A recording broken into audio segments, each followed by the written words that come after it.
My ex-wife tried to secure lifetime alimony by pretending to be unemployed. So, I made sure she got a job she could never escape, one that paid her far less than she ever imagined. The judge glanced down at the documents in front of him, then looked at Madison.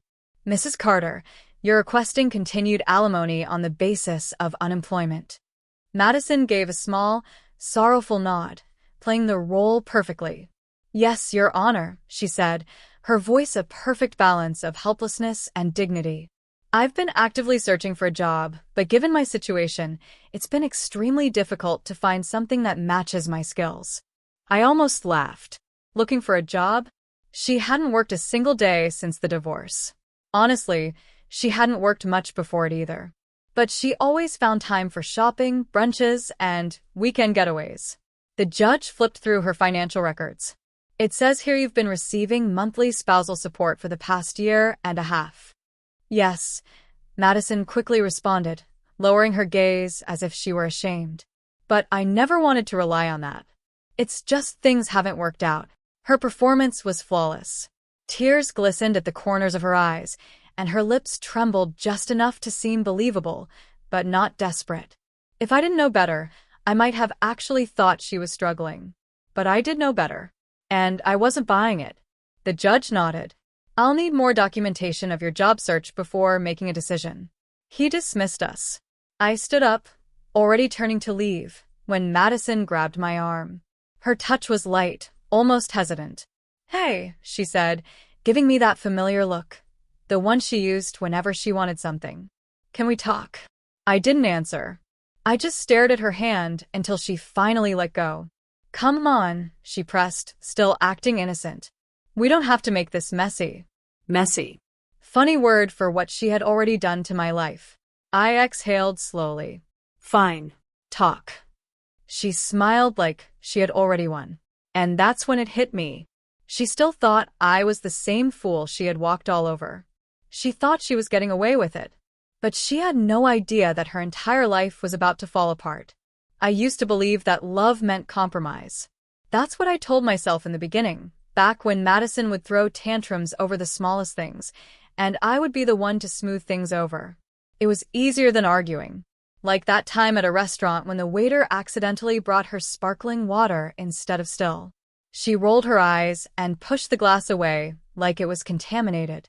This isn't what I ordered, she said, her voice just loud enough for nearby tables to hear. The waiter, a college kid who couldn't have been older than 20, immediately apologized and offered to fix it. But that wasn't enough for Madison. She sighed dramatically, leaned back in her chair, and shook her head. No, it's fine. Clearly, following basic instructions is difficult. The poor kid looked horrified. As always, I stepped in, smiling politely and telling him not to worry. But as soon as he walked away, Madison turned on me. Why are you always so nice to people? She muttered, stabbing her salad with her fork. It's pathetic. I let it go. I let a lot of things go. Like how every fight, no matter what it was about, always ended up being my fault. Or how, whenever she messed up, she would twist the story until I was the bad guy. I told myself that relationships were about patience. That if I just tried harder, if I loved her more, she would eventually meet me halfway. Spoiler alert. She never did. Madison had a complicated relationship with work. And by complicated, I mean she hated it. She jumped from job to job, always finding an excuse to quit before things got too serious. The boss was too controlling. The coworkers were jealous. The expectations were unrealistic. At first, I didn't think much of it. Some people take longer to find the right career path. Then, about a year into our marriage, she stopped looking altogether. I just want to focus on myself for a while, she said. I was making good money, so I figured fine. She could take some time to figure things out. 6 months turned into a year. A year turned into 2. And every time, the final move. Whenever I brought up the idea of her getting a job, she always had a new excuse. I just don't know what I want to do yet. I'd rather wait for the right opportunity instead of rushing into something. I need to be in the right headspace first. But somehow, she was never in the right headspace. Meanwhile, I was working 50-hour weeks, paying for everything, while she sat at home pretending she was on some kind of spiritual self-discovery journey. And the worst part? She acted like she was doing me a favor. "You should be happy," she'd say. "I'm taking care of things at home, so you don't have to stress." Except she wasn't. Dishes piled up. Laundry sat in baskets for weeks. I'd come home to take out containers on the counter because she was too busy journaling to cook. One night, after a long day at work, I walked into the kitchen and saw the sink overflowing with dirty dishes. I sighed and rolled up my sleeves. "Madison, you were home all day. You couldn't do the dishes?" She looked up from her phone, actually offended. "Excuse me," she snapped. "I needed a break today. Do you even understand how emotionally exhausting it is to be alone all day?" That was the moment I realized something. She wasn't a partner. She was a leech. I stayed in that marriage way longer than I should have. Every time I thought about leaving, I convinced myself to wait. Maybe she'd change. Maybe things would get better. Maybe I just wasn't trying hard enough. I wasn't unhappy enough to leave until I caught her cheating. I won't lie. When I found out, my first reaction wasn't even anger. It was relief. Because finally, I had a reason to walk away.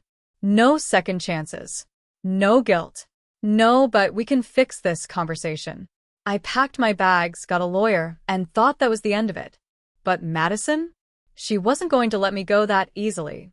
She made herself the victim, telling the court she had given up job opportunities to be my wife. That she had been financially dependent on me for years. That she had no way to support herself now. She played the perfect role, helpless, betrayed, abandoned, and she won. She walked away with half of everything and lifetime alimony. She didn't have to work. She didn't have to lift a damn finger. I was paying her to exist, and she was loving every second of it. For a while, I accepted it. I told myself there was nothing I could do, that this was just how the system worked. Until the day I ran into an old mutual friend, Anna. We hadn't talked much since the divorce, but she pulled me aside, guilt written all over her face. "Look," she said, "I don't want to get involved, but you should know. Madison's been bragging." I frowned. Bragging? About what? She hesitated, then pulled out her phone. About how she tricked the court. About how she's living off your money and never has to work again. Then she showed me screenshots. Texts from Madison to one of her friends, laughing about how stupid I was for agreeing to alimony. I swear I should be teaching a class on how to get men to pay for your lifestyle. It's actually hilarious that I don't have to work and he can't do anything about it. He's basically my paycheck at this point. LMAO. My stomach turned. She had never planned on supporting herself. She had never intended to work. She had just been waiting for the right moment to lock me down as her personal ATM. And I had played right into her hands. But as I stood there, reading those texts, something inside me shifted. She thought I was just a paycheck. She thought I was trapped. But she was wrong. Because I still had one move left, and I was about to make damn sure she never saw it coming. Madison thought she had won. She thought she had played the system perfectly. She walked away with half of everything, secured a monthly paycheck for life, and thought I was just going to accept it.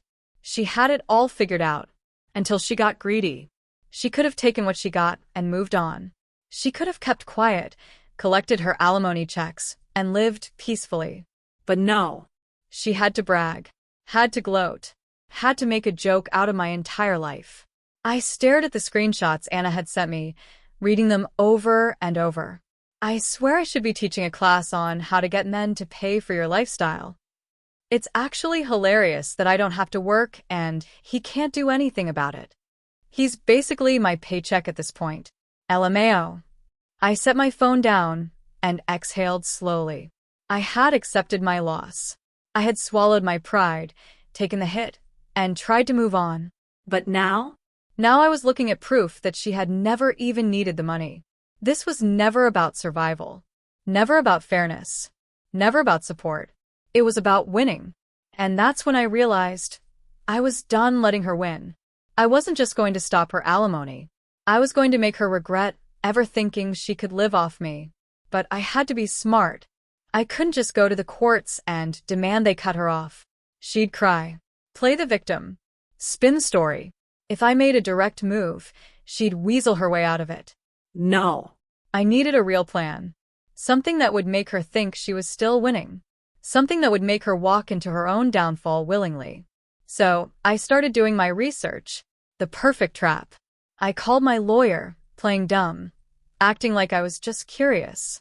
I let him talk, nodding along as he explained the ins and outs of alimony, casually asking what circumstances could terminate the payments early. The answer was simple. If she got remarried, the alimony ended immediately. But Madison wasn't stupid. She wasn't going to sign away her golden ticket just to make some guy feel secure. There was another way. If she got a stable, long-term job that provided her with sufficient income, the court would no longer see her as needing my support.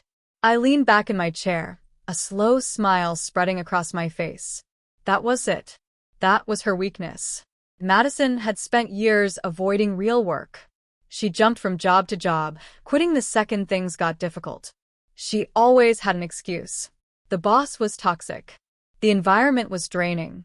The expectations were unrealistic. She loved the idea of a high-status career. She wanted to be admired, to feel important. But she hated actually working. I knew she wouldn't take just any job. She needed something that felt exclusive. Something that sounded impressive. Something that played into her inflated sense of self-worth. So, I wasn't going to find her a job. I was going to make her find one herself. And I was going to make sure it was the worst mistake of her life. Madison would never take a normal job. She thought she was too good for anything basic. Anything that required real effort. If she was going to work, it had to be something prestigious. Something that made people admire her. So I made sure that's exactly what she found. I didn't just create a job opportunity. I created a trap.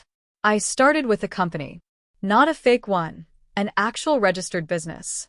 A small consulting firm. Technically real, but in name only. I had a lawyer set it up months ago for unrelated work. But now?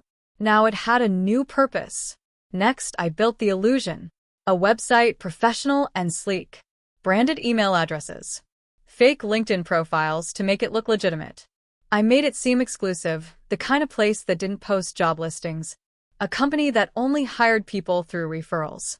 Then I planted the bait. Madison still had mutual friends in our old social circle. She still tried to keep up appearances, tried to make it seem like she was well-connected. So I casually mentioned to one of them, just loud enough for it to reach her, that a high-end branding firm was quietly looking for someone to join their team. I knew exactly how she'd react. She wouldn't apply right away. She'd pretend she wasn't interested, act like she was too good to jump on any opportunity. But a week later, there she was asking about it. I made sure she had to work to get in. First, she had to reach out through one of the company's executives. I had a friend, an actor, handle the call, making it sound like they were only considering high-value candidates. She played the part perfectly. Madison sold herself hard. She talked about her experience, about how she had always wanted to be in high-end consulting, about how she had an eye for luxury branding. She ate it up.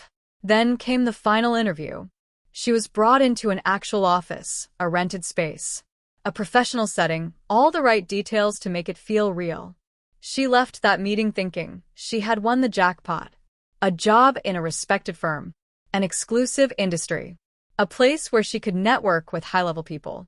She signed the contract on the spot. And just like that, it was over for her. The job wasn't what she thought it was. It was technically real. But the position? The tasks? The daily work? Nothing like she expected. Day 1, brand research, which meant sitting in a cramped office, sorting through piles of consumer reports. Day 2, data entry. By the end of the first week, she was being sent on coffee runs for senior executives, running errands, answering phones. She was an assistant, a glorified office lackey. She wasn't advising luxury brands. She was fetching lunch orders. And worst of all, she was making just enough money for the courts to consider her financially independent. Her alimony? Gone. She had locked herself into a full-time, low-paying job. And she couldn't quit. Not without losing everything. 2 weeks later, my phone rang. I answered, already knowing what was coming. Her voice was a mix of fury and desperation. "You think this is funny? Checkmate." She spat the words at me, her voice shaking with anger. I stretched out on my couch, smiling. "What's funny?" "You set me up," she hissed. "This job is a joke." I shrugged. "Madison, you took the job. You were so excited about it, remember?" "You tricked me into this," she snapped. "I don't even make enough to." I cut her off. "You make enough to be financially independent. That's all that matters." Silence. Her breathing was fast, shallow. Panic setting in. "Good luck at work," I said, then hung up. She thought she had played me. Thought she had secured an easy ride for life. But in the end, she had walked herself right into the worst job imaginable. Madison lasted 3 months before she finally broke. At first, she tried to convince herself it wasn't that bad. She told her friends she was just adjusting, that she was working on bigger things behind the scenes. She refused to admit she had walked straight into a disaster. But I knew better. I knew she was miserable. I had people watching. Not in a creepy way, just old acquaintances who still worked in the same circles. People who knew how to keep me updated. And the stories? Priceless. Madison, the woman who used to brag about never having to work, was now stuck in a tiny cubicle, taking orders from people she used to think were beneath her. She wasn't attending high-profile branding meetings. She was stapling reports and organizing spreadsheets. She wasn't networking with elite professionals. She was getting yelled at for mislabeling product inventory. It was hell for her, and I knew the exact moment she realized it. One afternoon, my phone buzzed. Anna. The same friend who had once sent me screenshots of Madison gloating about taking my money. "You are not going to believe what I just saw," she said, barely holding back her laughter. She had been at a high-end restaurant downtown when she spotted Madison. But Madison wasn't dining in luxury. She was serving tables. The so-called luxury branding consultant was now waiting on the same people she used to rub elbows with. She looked exhausted, humiliated, completely out of place. And the kicker? Some of her old friends were there, the same people she had once bragged to about never having to work again. Now, they watched her carry a tray of drinks, forcing a smile, pretending she was happy. She was a walking joke. And I wasn't done. Madison was still clinging to hope. She had one last card to play: quitting. She thought, maybe if I just stick it out for a few months, I can resign gracefully. Make it seem like I'm moving on to better opportunities. But she didn't read the contract closely enough. Because she had signed a long-term employment agreement. A contract that locked her in for a set period, with financial penalties if she broke it early. She could quit. But if she did, she'd owe thousands in breach of contract fees. Money she didn't have. So she was stuck. Forced to work a job she hated, for just enough money to cut off her alimony, with no way out. She was living paycheck to paycheck now. No designer handbags. No luxury getaways. Just the harsh reality of a life she never wanted. That's when she called me again. I let it ring 3 times before answering. This time, she didn't start with insults. Her voice was tired. Defeated. "How long have you been planning this?" I leaned back, pretending to think. "Planning what?" "This," she snapped. The job. "The contract. All of it. How long have you been setting me up?" I smiled. "Madison, you found that job yourself, remember? You said it was perfect for you." She let out a bitter laugh. "You really think this is funny?" I stayed quiet. "You know what?" she muttered. "I hope you feel good about yourself. I hope ruining my life was worth it." I could hear it. The frustration. The anger. But mostly, I could hear the helplessness. Because for the first time, she had no control. No amount of charm, manipulation, or excuses was going to fix this for her. She had done this to herself. I exhaled slowly, letting her sit in the silence for a moment before speaking. "Enjoy your shift, Madison." Then I hung up. She never called me again. Not because she didn't want to. Because she knew there was nothing left to say.